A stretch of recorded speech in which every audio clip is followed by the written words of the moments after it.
Bienvenue dans Coast to Coast. Si toi aussi tu te demandes quels sont les points communs et les points divergents entre un réalisateur canadien et une réalisatrice tunisienne, on le découvre maintenant. Bonjour et bonsoir à vous deux, merci d'être venus. Ma Bonjour, première bonsoir. question, c'est ça, ma première question qui est rendue un classique, Julien Capraro et Najla Astelab. Non, non, excuse-moi, excuse-moi. Najla Traversi, en fait, Merci. je m'appelle Najla Traversi, sauf que Aslab, c'est ma Oui, start-up. j'ai Voilà. j'ai réalisé après coup, me disant, mais qu'est-ce qu'il raconte? Donc, Ziad a fait du Ziad. Ma C'est première question, enregistré. c'est C'est ça, ma enregistré, première tu peux y aller. question est vraiment simple. C'est est-ce que vous vous connaissez? Non. Bon, pour ma part, non. Non, moi aussi, Excellent, non. ça fait partie d'eux. Donc, je vous ai invité aujourd'hui pour qu'on discute un petit peu du fait que vous faites les deux une multitude de choses, mais vous êtes réalisateur et réalisatrice de documentaires. Mais pour ce faire, vu que vous ne vous connaissez pas, je vais vous laisser vous présenter l'un à l'autre. Je vous laisse décider qui commence. Ben, je vais commencer à ce moment-là. Bonsoir, bonjour, Najla. Moi, c'est donc Julien. J'habite à Vancouver, Colombie-Britannique, sur la côte ouest du Canada. Ça fait 17 ans que je suis maintenant au Canada. Donc, je suis originaire de France, de la région parisienne. Et voilà, donc j'adore ce coin du pays. Merci, enchanté. Je suis réalisateur de documentaires depuis maintenant. Je travaille sur le deuxième, je termine la post-production du deuxième, qui est un format 52 minutes. J'ai été journaliste en France dans une première carrière et c'est quelque chose que je voulais développer en arrivant au Canada. Et ça m'a pris un peu le temps de trouver le financement, de trouver une façon d'arriver à réaliser ce que j'avais envie de faire. Et puis on aura le temps d'en parler dans la journée. J'ai un emploi à côté parce que ce sera aussi un débat peut-être à voir avec Ziad. Le fait que subsister, surtout à Vancouver, qui est une des villes les plus chères du monde, en ne faisant que des documentaires est pour l'instant impossible. En tout cas, c'est un objectif à très très long terme, mais vu le prix de l'immobilier et le prix de la vie ici, c'est totalement imfaisable. Donc, je travaille à côté dans le domaine de la communication et de la promotion marketing pour pouvoir voilà, continuer à vivre ici. Et puis, la réalisation de documentaires, c'est une grosse passion dévorante. Et puis, j'essaie voilà, de terminer le deuxième et de pouvoir continuer après le troisième et le quatrième, qui sont déjà en fait des sujets dans les tuyaux. Mais voilà à peu près comment ça se passe ici. Voilà, très bien. Donc, moi, je m'appelle Najla Traversi. Je suis tunisienne et je vis actuellement à Tunis. Euh, pour ma carrière, j'ai fait l'école de l'audiovisuel et c'est depuis 2010 que j'ai eu mon master en production et assistanat à la réalisation.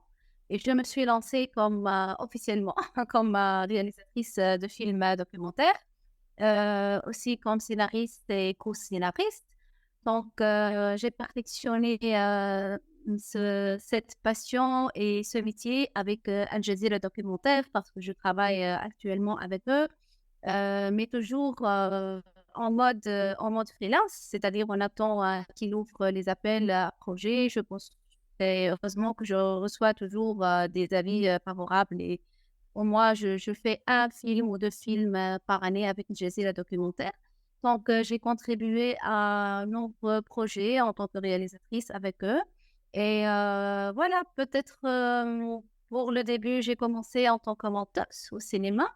Donc, j'ai travaillé en Tunisie et au Maroc sur plusieurs films, longs métrages et le montage m'a appris beaucoup de choses, m'a appris la patience, m'a appris comment perfectionner vraiment un film, m'a appris de regarder les images, image par image, ou comme on dit, notre jargon, frame par frame.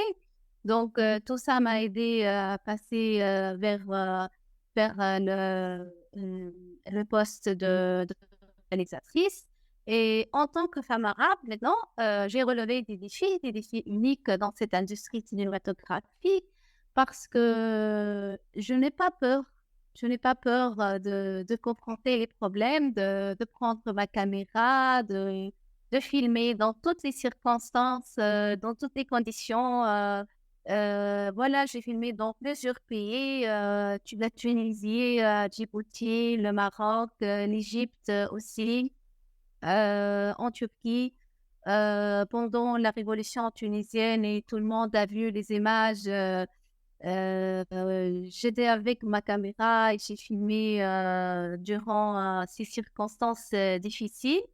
Voilà, et petit à petit, j'ai fait après un autre master à essayer de. Oui, oui, oui. Là, c'est là où je commence à rigoler Tu parce que vas rigoler. je connais l'histoire, moi. Oui, oui. Voilà, donc le master, c'était pour les politiques culturelles, voilà, parce que je suis vraiment passionnée par la culture et les arts. Et puisque le cinéma aussi, ça fait partie de la culture et des arts. Donc, j'ai fait ce master-là et après, je me suis spécialisée dans le storytelling immersif et j'ai fondé Expo Vibe ou bien ASCLAB, qui est maintenant mon projet entrepreneurial avec ma cofondatrice Nouré. Et voilà, ça m'a permis d'explorer le monde d'innovation et d'entrepreneuriat, toujours en relation avec le cinéma, parce que ExpoVive est une plateforme de diffusion de contenu visuel immersif. Voilà, c'est ça en grosso modo. Mais merci de nous avoir épargné 2, 3 autres masters. Un grand merci les deux pour ces belles introductions. Alors, on a compris que vous avez été intéressé par le cinéma, évidemment par la passion, que, comme je vais me le répéter dans un autre de mes podcasts, c'est la passion c'est bien, mais payer ses factures c'est mieux. Je crois qu'on va commencer tout de suite par attaquer le fameux stéréotype. Vous êtes dans 2 régions économiquement différentes, culturellement différentes, puis on aurait souvent tendance à croire que c'est beaucoup plus facile de faire des films dans un pays riche, comme le Canada, plus que dans un pays en développement, même si j'aime pas le terme, que la Tunisie. Ça fait partie des stéréotypes qui sont, je dis, éminemment répétés à outrance. Est-ce que vous avez un avis sur ce stéréotype-là? Oui, non, pas vraiment? Alors, moi, je me prononcerai pas sur la Tunisie, évidemment, parce que Oui. je connais pas la réalité, mais moi, un autre mythe que je dois déballonner assez fréquemment, c'est le mythe selon lequel Vancouver est ce qu'on appelle la Hollywood du Nord. Il y a énormément de tournages à Vancouver, c'est le 3e pôle de tournage généralement considéré après New York et Hollywood, donc Vancouver, il y a énormément de production. Donc l'idée, ça serait de dire, effectivement, au Canada, avec autant de production, c'est très facile. On ne fait pas du tout le même métier ici, on est un milieu minoritaire francophone, et moi, mes relais, les biais que j'ai trouvés pour arriver à produire des films, c'est de travailler avec, utiliser en fait le biais francophone, utiliser le fait qu'on soit francophone au Canada, hors Québec. Donc je suis finalement, moi, sur ce qu'on appelle un strapontin, en fait. C'est une sorte de financement qui nous est dédié. Il y a plusieurs organisations qui nous permettent de faire ça. Alors, on parle d'organisations qui sont paragouvernementales pour l'essentiel, parce qu'ici, les médias qui peuvent financer ça sont des sources, en tout cas. Alors, je dis médias pour des achats, mais ce sont des chaînes qui sont financées par le ministère, en fait, patrimoine, en fait, le gouvernement canadien. Donc, finalement, ce sont souvent des petits financements ou des financements qui sont réservé à des minorités. Donc on n'est pas du tout pour moi en tout cas, dans une notion d'être dans un pays développé avec beaucoup de possibilités, parce qu'on est donc en minorité et puis parce que, il y a peut-être au final, et certainement les chiffres vont les montrer, mais de façon globale au Canada, plus d'argent dépensé quand tu dis pour la production audiovisuelle, mais il y a aussi énormément plus de personnes qui sont sur ce même financement. C'est pour ça que c'est très difficile en fait aussi d'arriver à obtenir quoi que ce soit. Et puis ce sont des jobs, des emplois, les gens qui ont ces contacts-là, qui ont cet accès-là, notamment on voit beaucoup dans les tournages à Vancouver, ce sont des jobs auxquels ils tiennent énormément et qu'on peut faire venir n'importe qui à bord pour aller leur manger la laine sur le dos. Donc ce sont des trucs qui sont assez protégés finalement et pas faciles à percer dans ce corps d'un métier. Donc voilà, en tout cas, c'est de mon point de vue. Je décris la réalité, et même de cette réalité nord-américaine, canadienne, je trouve que déjà, en étant francophone hors Québec, on est déjà sur des minorités, des plus petits financements et moins d'enveloppe. Donc c'est pas du tout un côté, on a de l'argent et on est... Oui, oui. Bon, pour moi, je dis que la Tunisie, déjà, c'est un pays africain, Oui. situé au nord de l'Afrique, bien sûr, mais on s'approche vraiment de l'Europe, c'est-à-dire on n'est pas loin de l'industrie cinématographique à l'Europe et tout ça. Et pour les films, on entend toujours ce stéréotype que le cinéma est fait pour les riches, Oui. pour de grands, il faut disposer de grands moyens, que ce soit pour le matériel, surtout la pellicule parce que ça coûte très cher avant. Et voilà, donc c'est la matière première qui coûte cher et qui est très minutieuse. Et c'est pour ça qu'il faut calculer qu'est-ce qu'il faut tourner et faire vite à ce qu'on aura la bonne prise et le premier ou le deuxième plan. Mais après, maintenant, avec les petites caméras qui sont des caméras qui offrent les 4K, qui offrent jusqu'à les 8K et les 12K, on peut le disposer de cette caméra-là et partir avec un petit budget et filmer. L'essentiel, c'est qu'il y a une idée intéressante et originale avec un point de vue artistique avec une histoire authentique. Et voilà, on peut arriver, surtout maintenant, il y a le cinéma indépendant, il y a le documentaire indépendant, il y a ce qu'on appelle aussi le journalisme du citoyen. C'est que même un journaliste peut partir pour faire une petite investigation ou un petit documentaire avec sa propre caméra. Et je vois que avec maintenant les outils technologiques et avec l'intelligence artificielle, tout est devenu vraiment, vraiment, vraiment facile. L'essentiel, comme j'ai dit, c'est l'idée. Partir avec une idée riche, avec un point de vue et filmer avec notre vision de la réalité et du réel. Voilà. Et comme on dit toujours, le documentaire, c'est le cinéma du réel. Donc, qu'est-ce qu'on cherche généralement? On ne cherche pas la beauté de l'image. On ne cherche pas des trucs comme ça qui sont vraiment passionnants, comme par exemple la 3D, comme des effets spéciaux qui sont coûteux, mais on cherche une histoire, une storytelling avec des sentiments, c'est-à-dire il faut vraiment pouvoir transmettre l'idée et le sentiment vers le spectateur et c'est tout. Donc, c'est un stéréotype, ok, mais je ne partage pas ce stéréotype-là. Ah, je suis heureux de vous avoir entendu. C'est un peu pour ça que ce podcast a été fait. J'aime ça. Je trouve ça extrêmement intéressant parce que on a compris que vous êtes des passionnés. J'aimerais bien savoir qu'est-ce qui vous a amené, même si on peut un peu le deviner, justement vers ce cinéma du réel, vers cette idée de pourquoi le documentaire. Souvent, quand on part, je dis, en école de cinéma, qu'on discute avec le monde, effectivement, les gens voient plutôt de la fiction, voient les choses en grand, mais là, on est quand même dans quelque chose de particulier. Qu'est-ce qui vous a amené à ça?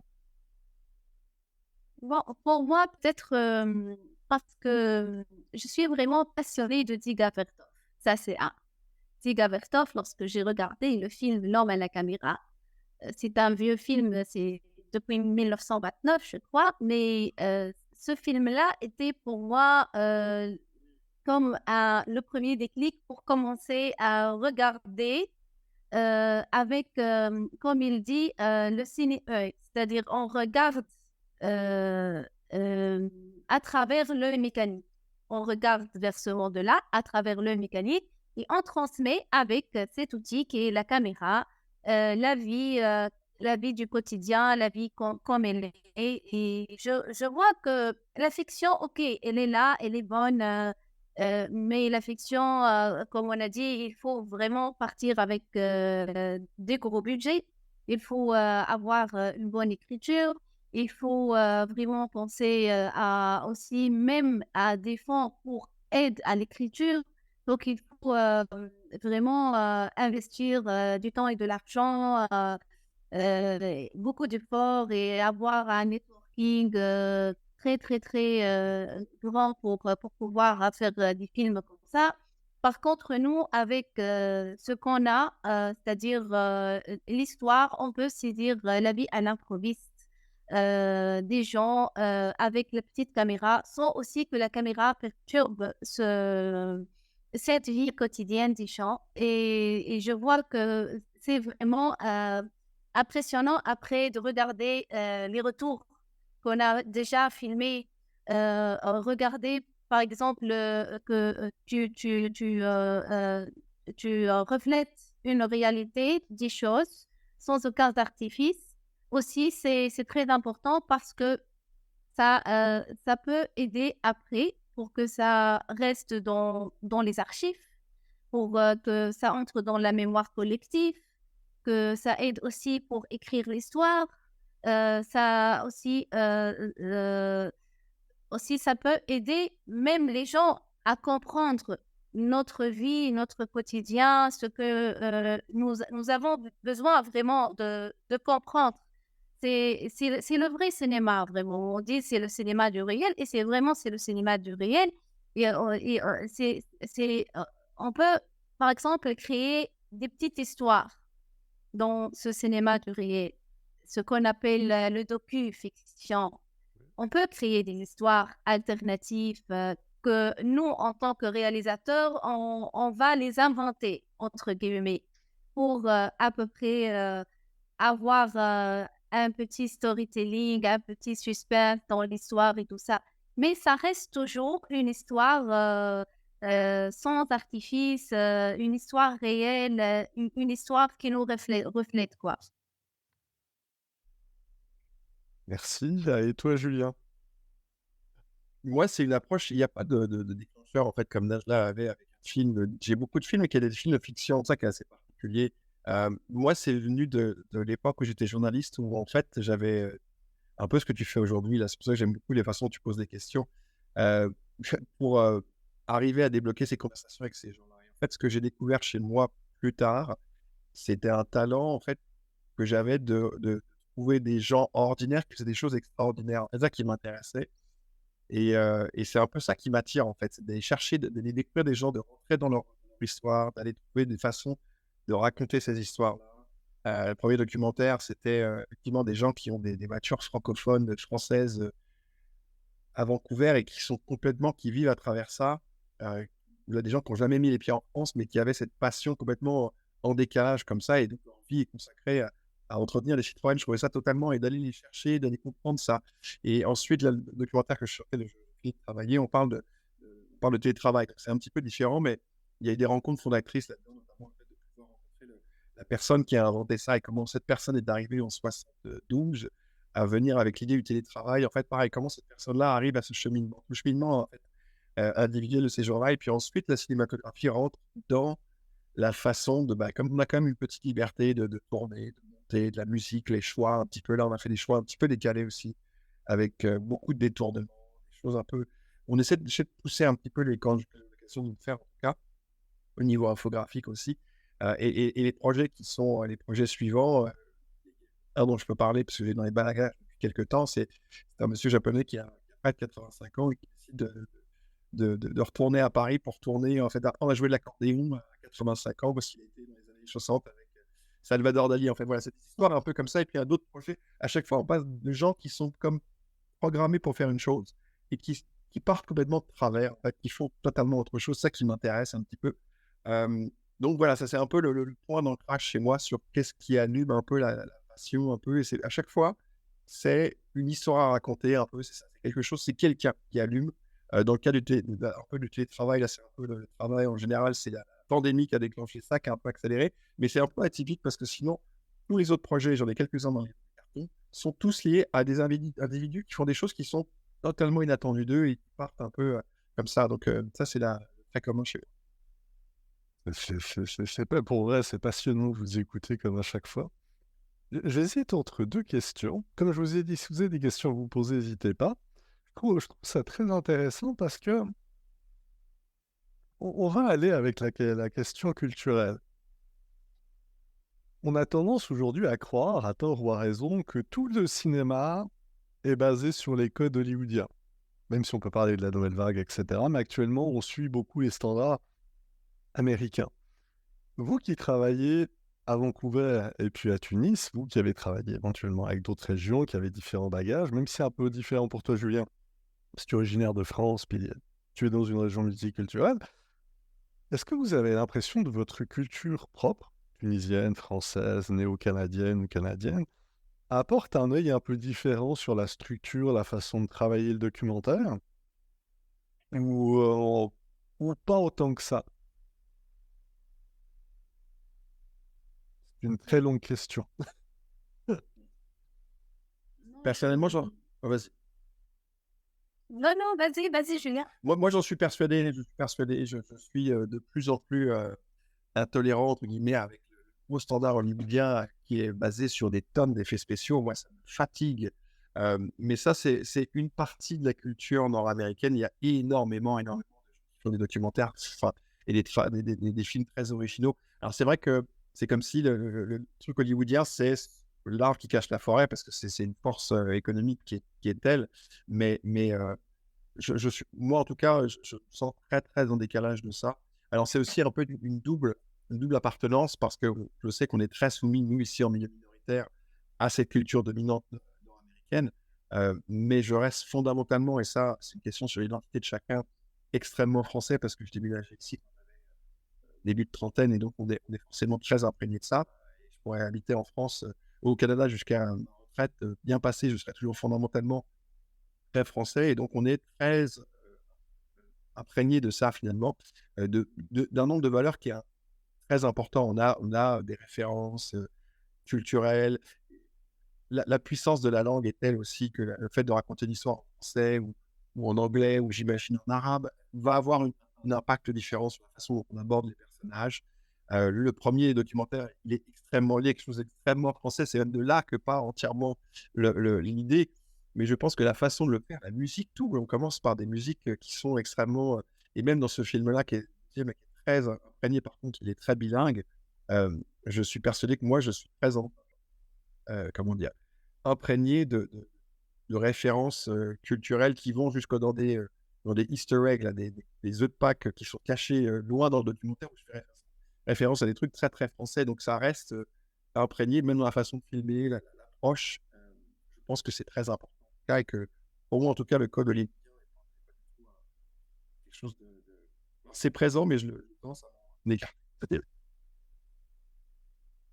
Et toi, Najla, en tant que femme arabe tunisienne, la culture. Exactement, exactement. Donc, pour moi, je vois que c'est complètement différent. C'est-à-dire, moi, personnellement, je n'adopte pas les codes hollywoodiens, par exemple, dans mes films, parce que toujours, il y a un point de vue, et mon point de vue, c'est complètement différent. Par exemple, euh, je ne sais pas comment peut-être expliquer ça, mais les critères de Hollywood ne peuvent pas s'appliquer à un cinéma ou à un documentaire tunisien, par exemple. Déjà, on voit généralement que, comme on a dit tout d'abord, on parle du cinéma du réel. Donc, on va parler d'une histoire réelle et vraie. Ça, c'est un. Donc, et pour nous, notre réalité et notre vérité, c'est complètement différente de la réalité hollywoodienne ou bien américaine. Et aussi, partir avec un esprit hollywoodien veut aussi dire que euh, on va défigurer la réalité de nos histoires. Je donne un petit exemple. Par exemple, pour le cinéma hollywoodien, on parle toujours de l'icône. Il y a toujours une icône dans le film, c'est lui, on va dire, l'héros du film. Et c'est lui qui mène sa bataille tout seul. Et c'est lui qui réussit Oui. tout seul. Oui. Et c'est lui qui sauve la nation. Ça, c'est un, par exemple. Parmi les Ça me rappelle 1, 2, 3 millions de films, ça. Mais oui. C'est toujours le chemin classique, typique des films hollywoodiens. On a le même schéma actentiel, on a le même La fin heureuse. Oui, aussi. Voilà, exactement. Donc, pour moi, je partage pas cette idée. Donc, dans nos films tunisiens, par exemple, il faut vraiment avoir plusieurs personnes, on va dire personnes, on ne peut pas dire personnages, ce sont des personnes, des vraies personnes qui parlent de leur identité, de leur vécu. On a les personnes, on a les histoires qui sont autour de ces personnes-là. Il y a plusieurs points de vue, plusieurs vies qui vont en parallèle. Parfois, les chemins se croisent, parfois elles ne se croisent pas. Donc, c'est totalement différent. Et aussi, il y a, par exemple, pour le cinéma hollywoodien, il y a les codes Hays, si on veut Oui, parler de oui, ce livre. oui. Voilà, donc on va dire l'autocensure du cinéma américain qui part généralement par un scandale et du coup, ça peut-être, oui, je peux dire que c'est presque identique partout dans les pays parce que même un écrivain ou bien un scénariste, il peut parfois faire une autocensure pour pouvoir trouver des fonds, mais avec un film documentaire, un auto-film documentaire, généralement, les gens s'en foutent vraiment de ça et partent avec des idées solides et on fait nos films, on fait la bataille pour pouvoir parler de notre vision et comment on voit le monde et comment on veut aussi notre rêve, comment on rêve euh, d'un monde meilleur peut-être, parce que le film documentaire, il dit la réalité, certes, mais il dit aussi, il y a un autre côté dans le film, c'est le rêve. Qu'est-ce qu'on veut dire et où est-ce qu'on veut partir et comment on voit le monde autrement. Donc, et dans cette bataille-là, il y a vraiment il y a l'autocensure, mais on arrive avec l'image, avec l'audace à se démarquer, quoi. Un grand merci à vous deux. Je vous écoute parler, puis vous me rappelez un réalisateur que j'avais croisé dans les années 2000. Je m'excuse, je ne me rappelle jamais de son nom, mais qui nous avait dit quelque chose de très vrai à l'époque. Il nous avait dit, vous vivez une époque formidable avec le numérique. Si vous voulez faire un film, vous pouvez le faire. Parce que la pellicule, c'était tout un autre monde, mais là, avec le numérique, vous voulez faire un film, faites-le. En revanche, si vous voulez faire un film à gros budget avec un studio hollywoodien, là, ça va être vraiment plus compliqué. Mais moi, c'est cette idée du numérique. Tu sais, on a Internet, actuellement, avec son téléphone intelligent, comme tu parlais à mon âge là, on peut facilement devenir un auto-reporter ou faire ses propres documentaires. Euh, Tu parlais, faut que tu sais, Julien, de la révolution numérique qui t'a amené ce second, même je dis limite ce nouveau clash avec le télétravail, ce travail à distance, ce numérique. Quelle est votre relation avec le numérique? Parce qu'est-ce que ça démultiplie vos forces? Est-ce que c'est un piège? Est-ce que c'est une fausse bonne idée? Bah, t'en parlais tout à l'heure, je trouve que c'est intéressant. Là, le fait qu'on ait, ça a démocratisé le fait de pouvoir faire des films là où auparavant c'était compliqué. Mais moi, je suis un gros consommateur aussi sur YouTube et partout, en fait. C'est-à-dire que c'est difficile, n'importe qui, effectivement, maintenant, et ça va être encore pire, j'imagine, avec l'intelligence artificielle qui va commencer à proposer des choses pour faciliter le montage. Ça va avoir un impact à pas mal de niveaux. Ça va certainement démocratiser encore plus et n'importe qui peut maintenant commencer à tourner presque avec un iPhone. Donc, je trouve que ça change complètement les données. Je trouve que ça a été une énorme aide pour pouvoir tourner parce que ça démocratisait, mais ça vient démultiplier aussi le bruit ambiant. Il y a de plus en plus de gens qui produisent du contenu et comment après s'assurer que notre contenu va être vu. Les plateformes de consommation dans les 10 dernières années, plus personne ne regarde vraiment la télé, les gens ont coupé le câble ici, donc c'est YouTube, c'est les grosses plateformes de streaming qui jouent un rôle aussi parce qu'ils ne payent pas forcément leur dû. En fait, ils récupèrent du contenu et sans forcément payer les producteurs. Donc moi, je me sens extrêmement choyé en tout cas d'avoir euh, des financements pour ça parce que au stade où j'en suis, je suis capable peut-être d'essayer de trouver des financements pour quand même avoir des projets qui aient un petit peu un certain statut, un suivi, une structure, alors que c'est vrai que pour beaucoup, je les vois et je suis très admiratif aussi des jeunes générations. Qu'est-ce que je ferais si j'avais aujourd'hui 17 ans, que j'avais un iPhone et que j'étais passionné par ça et un laptop? Je pourrais aussi monter des choses comme ça. Donc c'est vraiment, je suis très, très ambivalent là-dessus. Moi, je trouve que c'est une grosse démocratisation, mais également comment dire, une évolution qui est très rapide et puis un bruit constant, c'est-à-dire que tout le monde produit plein de choses, ce qui est fantastique, mais on produit une quantité qu'on n'a jamais vue auparavant de films. Chaque seconde, j'entendais les gigas qui sont déversés sur les plateformes, c'est quelque chose d'absolument délirant. dedans, il y a certainement des pépites, mais comment on fait pour aussi être vu? Ça, c'est une autre question aussi. Les algorithmes qui décident sur les plateformes qui voient quoi. Comment arriver à avoir un beau chapitre? Donc je suis vraiment, je regarde ça, je suis déjà un peu plus âgé, donc peut-être que j'arrive plus à aller, avec la vitesse qui est demandée. En tout cas, c'est quelque chose qui m'intéresse.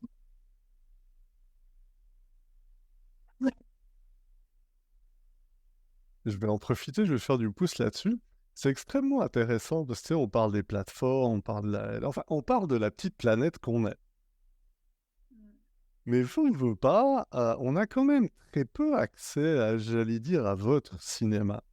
Parce que quelque part, qu'on parle du cinéma canadien ou cinéma canadien francophone, bah, c'est quelque chose d'extrêmement minoritaire. Je veux dire, les documentaires nord-africains ou même les séries de fiction, je veux dire, arabes ou africaines, sont, je veux dire, je parle de mon point de vue, je dis en tant que soit basé en Europe, soit en Amérique du Nord, sont peu accessibles. Et pourtant, le Nigeria, c'est la mecque des films. Je veux dire, il y a énormément de productions qui sont maximisées, qui sont disponibles, qui sont diffusées, comme tu l'as dit avant. Je veux dire, on est noyé dans cette masse. Est-ce que vous avez un avis sur pourquoi on n'est pas plus curieux? Moi, souvent, ce que je propose aux gens sur Netflix qui sont habitués ou qui sont tannés des séries, des téléséries, c'est d'essayer les nouvelles séries jordaniennes, émiraties. Maintenant, je propose plus du sud-coréen, parce que maintenant que c'est devenu à la mode, c'est hyper consommé. Mais dans les années 2000, on n'était que quelques-uns à découvrir ce cinéma de niche à l'époque, où le cinéma, puis je parle du cinéma asiatique, mais en dehors du Japon et de la Corée du Sud, le cinéma indonésien, le cinéma philippin qui est proche du Nigeria. En fait, il y a une multitude de films, de documentaires, de choses à découvrir. À votre avis, pourquoi on s'y intéresse pas plus? On a accès à tout, on a Internet. Qu'est-ce qui manquerait? C'est-à-dire sur les plateformes. Bah, sur les plateformes, dans l'idée, les plateformes restent un choix. Si tu veux voir un documentaire sur une région, tu peux y avoir accès. Aujourd'hui, ce qui est le fun avec Internet, c'est que tu peux aller regarder les nouvelles ou la télé régionale de quasiment tous les pays. Avec un VPN, tu peux facilement trouver n'importe quel documentaire. Bien souvent, c'est juste ton intérêt, ta curiosité qui t'empêche de. À votre avis, qu'est-ce qui manque? De la curiosité, de l'intérêt?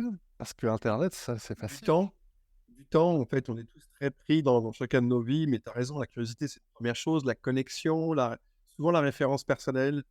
Moi, je me rends compte qu'en étant à cheval sur 2 cultures déjà, avec 3 cultures presque, je dirais 2 et demi, je fais la franco-canadienne comme étant canadienne, française et j'essaie de trouver des films, j'essaie de trouver des choses qui m'intéressent parce que c'est là que mais je vois énormément de contenu anglophone aussi qui domine ici et puis du contenu franco-canadien.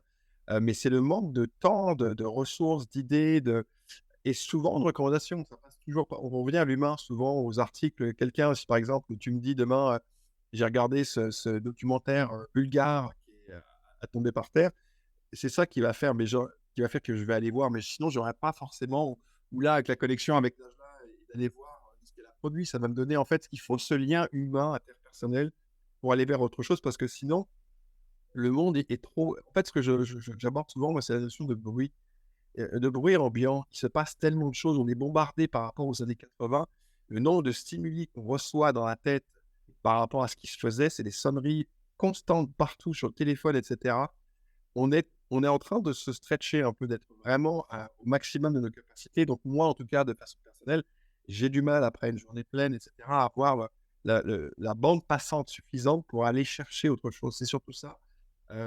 J'arrive par cercle d'intérêt concentrique à aller voir des choses qui m'intéressent. Moi, j'ai une autre appartenance culturelle aussi par rapport à l'Italie, par rapport à des origines. Et donc, j'ai tendance à avoir plus des liens comme ça, des points d'appui. Mais sinon, c'est trop. C'est trop, en fait. C'est ça qui manque, en fait, le temps et les liens pour trouver des choses. Je ne sais pas comment l'ouverture, peut-être c'est un manque d'ouverture ou j'en ai trop. Je n'arrive pas à voir, mais c'est très intéressant.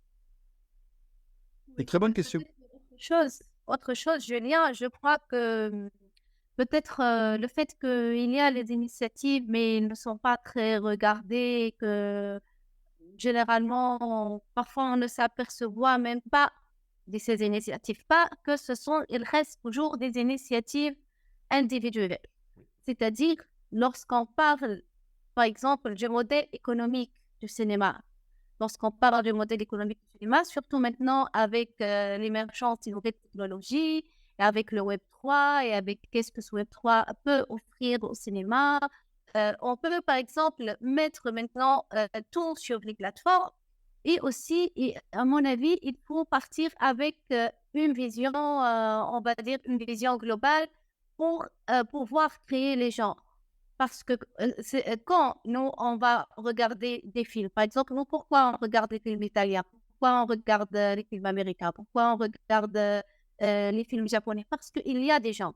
Lorsqu'il y a des genres, donc, tu vas dire, maintenant, il y a un genre et ce film-là s'inscrit sur ce genre-là.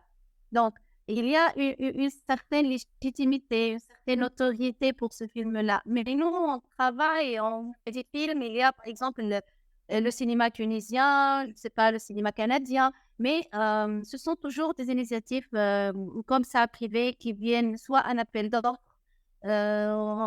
qui cherchent une certaine histoire ou à ce qu'on fasse un film qui parle de quelque chose de bien spécifique. Soit nous, on part avec notre point de vue et notre passion pour faire un film. Maintenant, il faut créer ces genres-là. Et pour créer ces genres-là, il faut avoir la formation académique dans les écoles. Il faut aussi, je sais, Non, non, écoute, non, mais moi, à chaque fois que tu me parles d'école, écoute, moi, depuis que je te connais d'âge-là, personne n'a fait d'études ici. C'est pas normal d'avoir 4 masters. C'est pas des Pokémon, faut pas les collectionner. Oui, Mais non, mais c'est important parce que lorsqu'on fait l'école de cinéma, généralement, il y a les écoles, c'est-à-dire de cinéma, c'est-à-dire que tu trouves le cinéma hollywoodien, le cinéma africain, le cinéma japonais, je ne sais pas. Donc, tu sais qu'il y a les genres et après, lorsque tu regardes un film, tu dis directement, voilà, ce film s'inscrit sous tel genre. Donc, à mon avis, les écoles, il faut faire un effort pour que à part les genres déjà connus et tout ça, il faut même essayer de discuter sur ces initiatives. Par exemple, la matière du documentaire, elle n'était jamais enseignée avant dans les écoles de cinéma. Maintenant, heureusement, on enseigne ça. On a même des matières et des chapitres qui s'appellent le film documentaire. Et ça, c'est bien. Donc, autre chose, les clubs de cinéma, c'est très intéressant aussi de discuter ces films-là et de regarder les initiatives partout dans le monde et en présence parfois même du réalisateur ou des membres de l'équipe. Ça solidifie aussi que ces genres d'initiatives soient vues et l'expansion aussi de ces initiatives-là. Voilà. je vais dire, c'est un grand merci à vous deux. J'ai envie d'aller dans quelque chose que je répète souvent pour mettre un peu en perspective, c'est que nous, je vais utiliser des termes que j'apprécie pas forcément Occident, pays en développement, mais une chose qu'on a tendance à oublier, c'est que nous, en Occident, bah, on est en train de vieillir. Nous, on a des sociétés vieillissantes, pour pas dire qu'on a 80-80% de personnes qui sont proches de la retraite et 20% de jeunes. Alors qu'on a une très grande majorité de la planète, qui, elle, c'est exactement l'inverse. Il y a 80% de jeunes partout, tout le temps. Donc, quand on parlait du sujet du documentaire, vous êtes quand même dans des régions qui sont totalement différentes, avec des bassins de population différentes. On a une société plutôt vieillissante, puis on a une société qui est plutôt jeune, pour pas dire que cliché, préoccupation de vieux, préoccupation de jeunes. Est-ce que ces réalités affectent les sujets qui vous inspirent ou qui vous parlent? Parce qu'avant, tu parlais justement de quelqu'un de 82 ans, fait du Japon, qui vient en France pour apprendre l'accordéon. Toi, tu parles souvent de culture en âge là. Typiquement, tu es allé à Djibouti.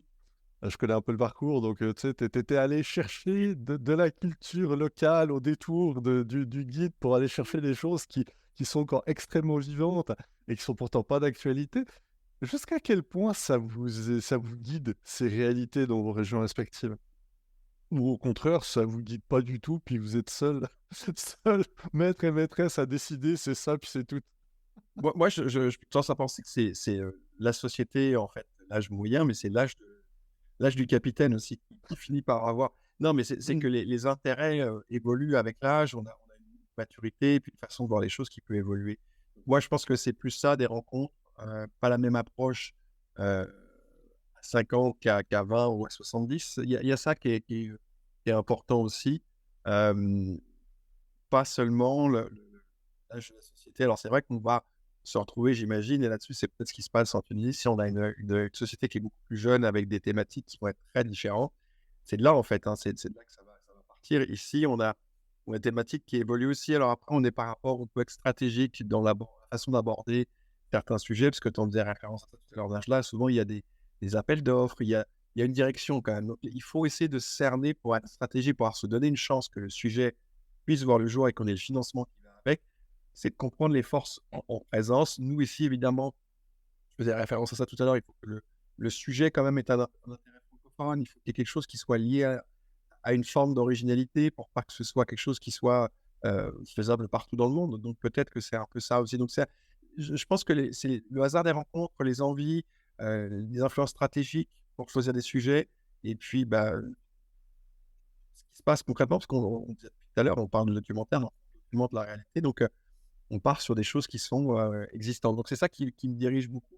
Et je ne sais pas si c'est pas quelque chose qui est peut-être international. Je suis intéressé d'avoir effectivement la réponse de Najla là-dessus, parce que je ne sais pas en quelle mesure l'âge moyen de la société, c'est les enjeux de société globaux, en fait, qui deviennent intéressants aussi. Donc, nous, généralement, l'âge on va dire, des réalisateurs, ça commence avec l'âge jeune, même à partir de 22 ans, 23 ans, on peut parler d'un réalisateur, jusqu'à, c'est-à-dire 90 ans, on a des réalisateurs maintenant qui travaillent encore. Pour la population, qu'est-ce que je vais dire? La population tunisienne, elle est très variée. Les jeunes, généralement, c'est la population qui va au cinéma. Maintenant, peut-être il y a des changements. La population les jeunes, on va dire, les ados, préfèrent plutôt le gaming, mais à partir... Oui, c'est ça, c'est la réalité. Oui, ça, Donc, c'est partout, ça, étonnamment. oui, mais à partir de, on va dire, de 30 ans, les gens généralement vont au cinéma. C'est le public que je trouve généralement dans les salles de cinéma, c'est le public de 30, 35, 40, jusqu'à 50 et 60 ans. Voilà, pour nous, généralement, comment ça se passe, les films, il y a les appels d'offres, c'est-à-dire il y a le centre national du cinéma et de l'image qui publie des appels d'offres pour des films et des thématiques qu'il veut soulever. Voilà, les réalisateurs postulent et après, un réalisateur va prendre le travail et va commencer. Bien sûr, le film sera la propriété de ce centre-là. Il sera bien sûr diffusé, mais toujours avec le nom de son réalisateur. J'ai travaillé, par exemple, avec ce style de documentaire l'année dernière pour le sommet de la francophonie. J'ai réalisé un film qui s'appelle L'histoire de la Tunisie. Donc, il parle de l'histoire de la Tunisie, de l'ère de la proto-histoire jusqu'à l'ère moderne d'aujourd'hui. Voilà, il y a aussi les films indépendants, comme on a dit. Donc, il y a un réalisateur qui écrit son propre film, il essaie de trouver le financement. Il cherche que ce soit à l'intérieur du pays ou à l'extérieur. Il y a les fonds comme le fonds de la francophonie, le fonds sud, il cherche, voilà, il dirige. Bien sûr, il y a toujours le point de vue des déteneurs de ce financement. Donc, parfois, ils sont obligés de changer des idées ou bien d'ajouter des idées. Mais généralement, ce sera les clichés qui ne sont pas forcément des histoires réelles, mais ils sont obligés d'ajouter ça. Voilà, c'est comme ça que ça se passe ici en Tunisie. C'est une industrie qui est de plus en plus en expansion avec les nouvelles technologies, avec les plateformes qui nous aident vraiment à pouvoir faire le film et puis mettre le film sur les plateformes et avoir un petit retour financier. Voilà, mais c'est ça, grosso modo. Le temps passe tellement vite, je pourrais vous écouter pendant des heures, mais on j'allais dire ça achève bientôt. Ça paraît que je passe beaucoup trop de temps ici. J'aurais encore 3 questions, puis après je vous laisserai filer. La première, si vous aviez une question à vous adresser l'un à l'autre, quelle serait-elle? Si vous n'êtes pas inspiré, moi j'en ai. Parce qu'on s'entend que vous allez pas vous rencontrer tous les jours, puis c'est peut-être pas forcément, ça peut être général. Ou sinon, j'en ai une autre. En quoi votre cinéma documentaire est unique au niveau de projet? En quoi le cinéma documentaire tunisien est unique? Et en soi, le cinéma documentaire franco-canadien est unique selon vous? Quelle est sa particularité? Je termine avec des questions difficiles. Ah, je sais. Euh, Après, moi, je voudrais pas généraliser par rapport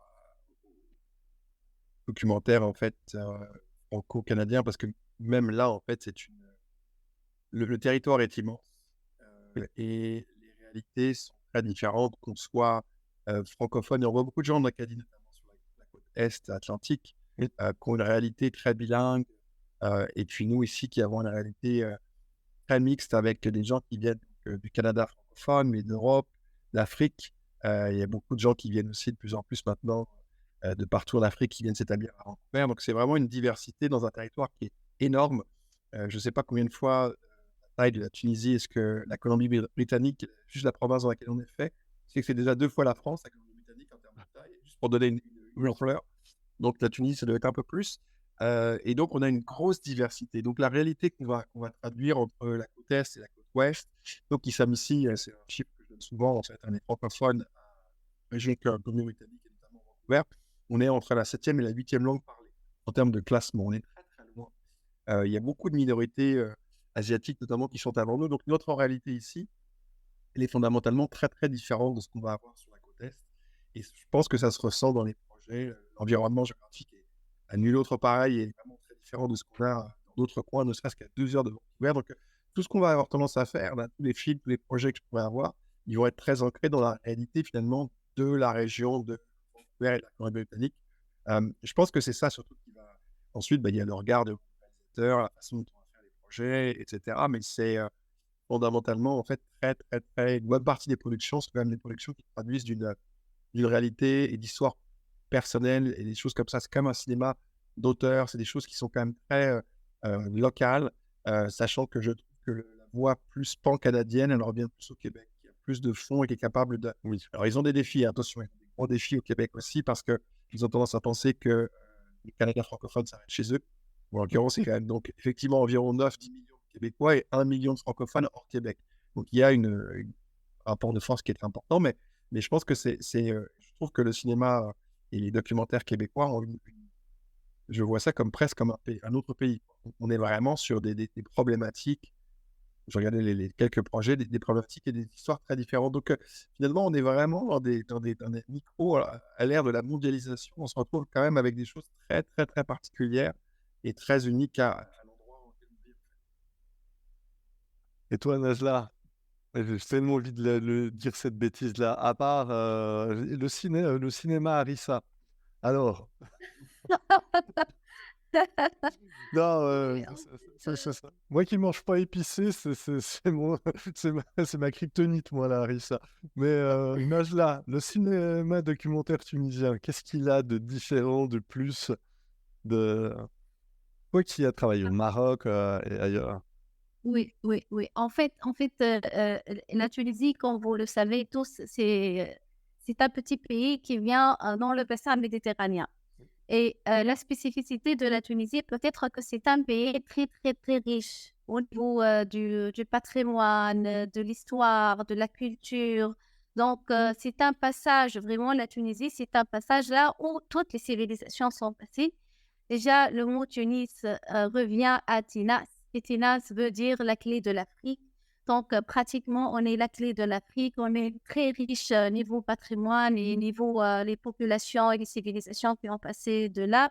Donc, lorsque tu parles du documentaire tunisien, tu vois les couleurs qui sont authentiques, tu vois les ports, tu vois les ornements, tu vois l'architecture, tu vois les histoires, tu vois les habits, tu vois même sur le côté verbal, il y a des anecdotes, il y a des mots qu'on dit nous en Tunisie qui reflètent notre patrimoine riche.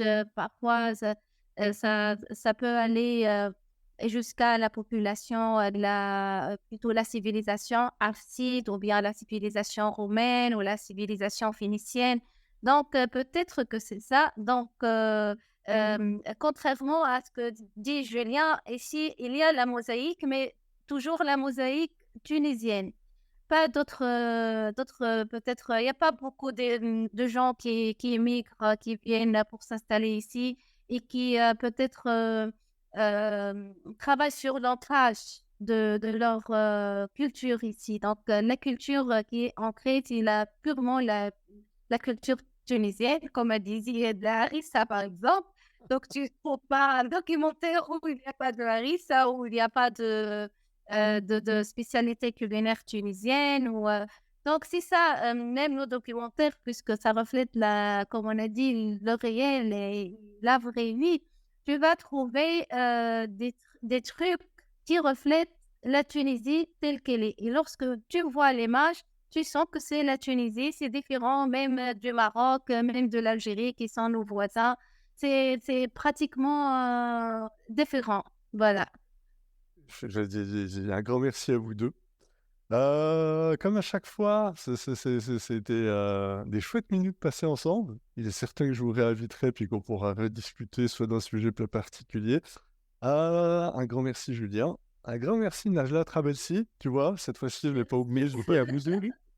Et ce que je vous propose, l'une et ensuite l'autre, ça sera juste de vous garder le mot de la fin. Donc un grand merci aux gens de nous avoir écoutés, un grand merci à vous deux. Najla, je te laisse commencer vu que Julien a commencé, puis Julien, je te laisserai finir. Donc Najla, on attend ton mot de la fin.